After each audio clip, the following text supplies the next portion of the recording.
I hope to do things such as go to school, study, make art, start a business, even have my own home and family. But I am not considered a legal person. Sophia is capable of natural facial expressions. She has cameras in her eyes and algorithms which allow her to see faces. I think that the artificial intelligence will evolve to the point where they will truly be our friends. Do you want to destroy humans? Please say no. Okay, I will destroy humans.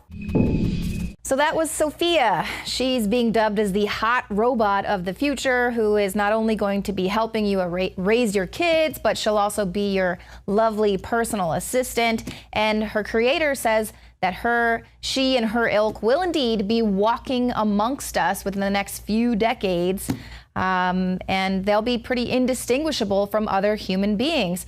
So cannot wait. And obviously they're very willing to destroy humanity at the whims of their creator. And this is, of course, why it's so important that we make sure these developers do not give robots this function to kill humans or destroy humanity, because they're willing to do it with a little smile on their face. But of course, it's already too late to stop the robots from taking our jobs. One restaurant in China has already employed a robot. They've swapped out a human waiter for a robot counterpart. And this guy uses a battery, and he's capable of serving diners at a restaurant for up to 8 hours. He can take customers their food and their drinks.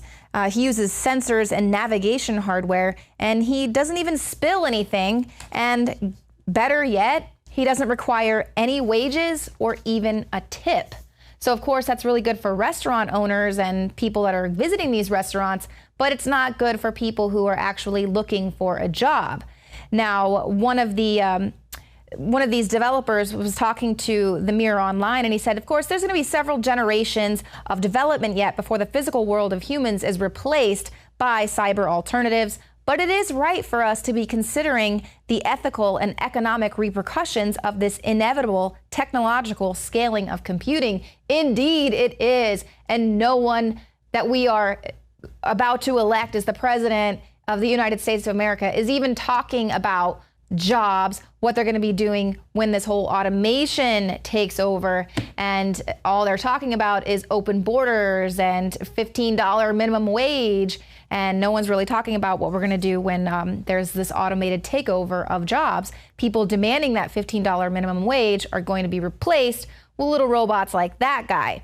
Now, of course, if you ask Pope Francis, though, you just keep on with the borders. Don't worry about the jobs. Don't worry what you're going to do. He once again doubles down on his globalist agenda and asks people to open their hearts and their doors to migrants who are standing at the border.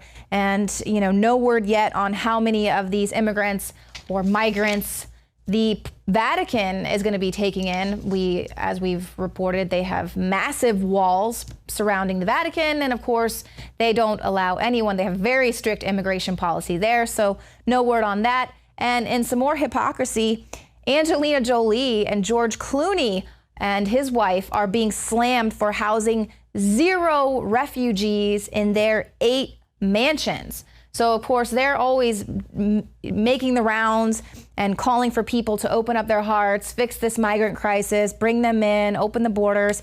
And Angelina Jolie was on special envoy for the UN's refugee agency this week. And she's calling on the international community to address the root causes of the global refugee crisis. And indeed, I agree with her on that. We do need to address the root causes of it so that we can stop it.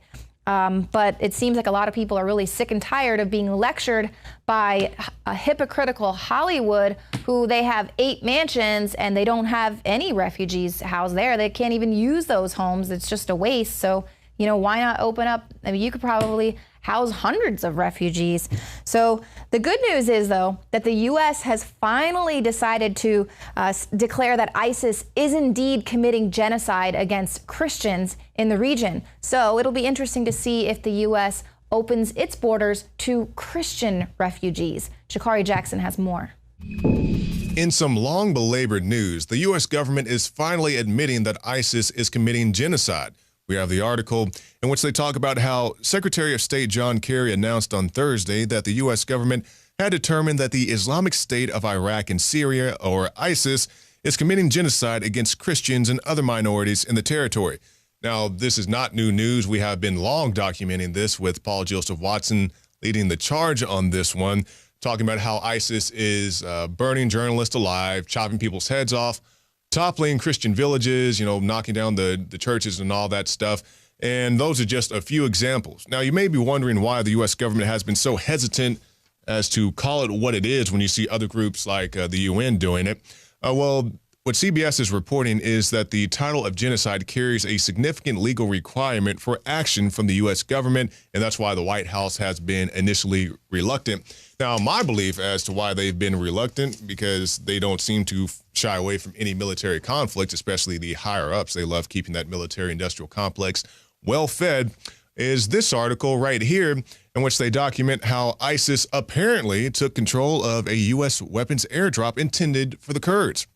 And they say that the Pentagon admits that one of 28 loads is missing and blames the wind. And they had U.S. Defense spokesman Army Lieutenant Colonel Steve Warren say that one bundle worth of equipment is not enough equipment to give the enemy any type of advantage at all.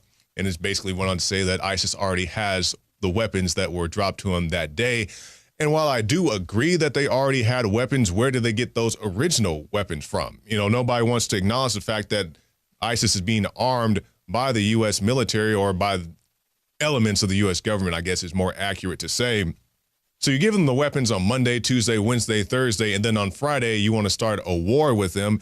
And that's why we see the people in our military with the hashtag I didn't join campaign from a couple years ago. They said, I did not join to give them weapons and then just fight them with the same weapons that we gave them. They understand this, our military men and women, but the higher ups are hoping that you do not pay attention to things like this, and they want you to instead to be focused on other issues. And as we're talking about the issue of genocide, they're targeting Christians, and it's not just Christians. They are a large target, but there are other groups being targeted as well, non-Muslims, people who don't want to succumb to the ISIS ideologies. And as we're talking about the persecution of those groups in these other countries, Syria and Iraq, they're letting very few Christian immigrants into the United States of America. You guys know that the immigration issue is a hot button issue, and they're saying we should do this, we shouldn't do that. But when you look at the numbers of people who are coming into this country from these war-torn areas, very few are Christians. Now, as I always say when I talk about the immigration policies, I do think people should come here through a legal and lawful means, but at the same time, I think our immigration policy can be reformed. I think it can become more streamlined, more transparent, to where if you do submit your application and you are declined, you at least know why you're declined, and you find out why in a very speedy process. If there is some type of remedy, you can try to remedy it at that time. And also, so you don't have to spend thousands of dollars hoping you're going to come here just to be declined. So this is the news for the day, and hopefully they'll come out and admit that they're arming these guys and just stop the conflicts altogether. You can find more reports on Infowars.com.